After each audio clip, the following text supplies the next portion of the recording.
अर्चनीय वंदनीय पूजनीय संत महापुरुष एवं श्री गुरु महाराज जी की प्यारी संगत, पिछले 1 महीने से सेवा का प्रसंग चल रहा है।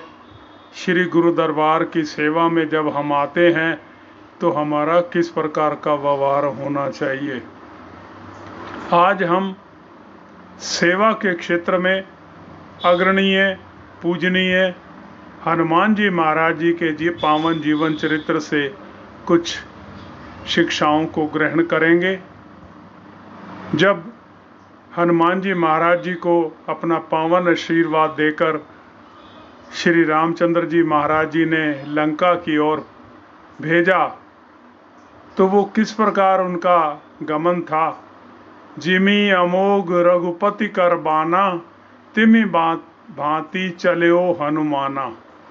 जिस प्रकार भगवान राम के हाथों का बाण अमोघ होता है और वो निशाने पर ही पहुंचता है, इस प्रकार हनुमान जी वहां से चले।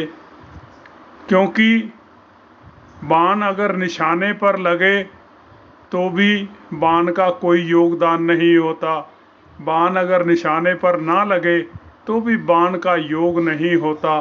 ये सारी शक्ति होती है चलाने वाले की। दरबार में सेवा करते हुए हमें इस बात का विशेष ध्यान रखना चाहिए कि हमारे को सेवा देने वाले प्रभु जी जिन्होंने सेवा में लगाया है, सेवा करने की शक्ति वो ही दे रहे हैं। और जब हम सेवा में जाते हैं अनेकों प्रकार की हमें दिक्कतें भी आती हैं, हमें कुछ ऐसी भाव भी आते हैं कि हम सेवा से पीछे हटने लगते हैं। जिस प्रकार हनुमान जी श्रीलंका में आगे गए तो पहले उनके रास्ते में मैनाक पर्वत आया। उसने कहा कि आप यहाँ थोड़ी देर रुक कर विश्राम कर लीजिए, लेकिन हम हनुमान जी रुके नहीं और कह दिया राम काज कीने बिना मोहे कहाँ विश्राम।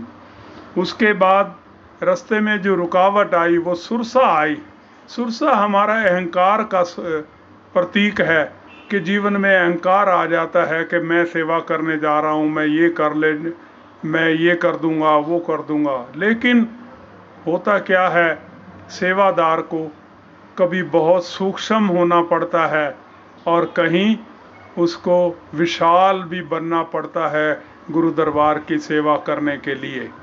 और जिस प्रकार आगे गए तो लंकनी आई, तो लंकनी ने भी रास्ता रोकना चाहा तो वहाँ उन्होंने अपना बल प्रयोग करके उसको अपने रास्ते से हटा दिया और मच्छर की तरह सूक्ष्म रूप बनाकर श्रीलंका में प्रवेश किया। तो इस प्रकार जीवन में जब कभी भी सेवा का अवसर मिले, अपने जीवन में कभी अहंकार ना आने पाए और ये सोचो कि जो कुछ भी हो रहा है ये प्रभु जी की कृपा से ही हो रहा है।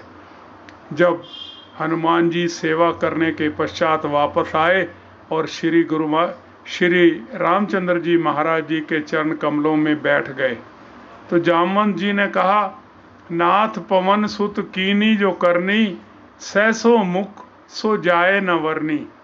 जब तारीफ की हनुमान जी की तो हनुमान जी ने सोचा कि ये तो मेरे लिए पतन की बात हो जाएगी कि मेरे पे कहीं अहंकार सवार ना हो जाए।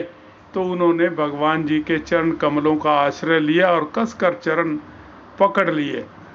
भगवान जी उठाकर उन्हें छाती से लगाना चाहते हैं, लेकिन हनुमान जी उठ नहीं पा रहे।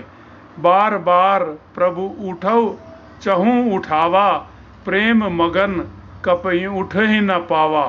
वो उठते ही नहीं है, लेकिन भगवान जी ने उन्हें उठा लिया और अपनी छाती से लगाकर अपनी ठोड़ी उनकी पीठ पर रखकर उनके आंसू टपक रहे हैं और हनुमान जी उनके छाती के साथ लगे हुए हैं। ऐसा होता है प्रभु का प्रेम। हम सोचते हैं कि हम ही प्रभु से प्यार करते हैं, लेकिन हमने कभी ये महसूस नहीं किया कि प्रभु हमसे कितना प्यार करते हैं। सो जीवन में सेवा के क्षेत्र में सेवा अवश्य कीजिए, क्योंकि सेवा से ही परमपिता परमात्मा को पाया जा सकता है। और जो भक्ति है वो भी इसी से प्राप्त होती है। जीवन में जब कभी भी मुश्किलें आए, कठिनाई आए, तो प्रभु नाम का सिमरन कीजिए। कह हनुमत विपत्ति प्रभु सोई, जब तब सिमरन भजन न होई। मुसीबत तब तक ही कहनी चाहिए जब तक कि हमारा ध्यान भजन सिमरन में नहीं है। सेवा और भजन सिमरन ये दो ऐसे प्रभु के दिए हुए हमारे पास विशेष वरदान हैं, जिनके सहारे हम इस जीवन को बहुत सुंदर ढंग से चला सकते हैं। हम क्या चलाते हैं, प्रभु खुद चलाने वाले हैं, लेकिन ये दो पतवार हैं जिनके सहारे हमारी नाव दूसरे किनारे लग जाएगी। बोलो जयकारा, बोल मेरे श्री गुरु महाराज की जय।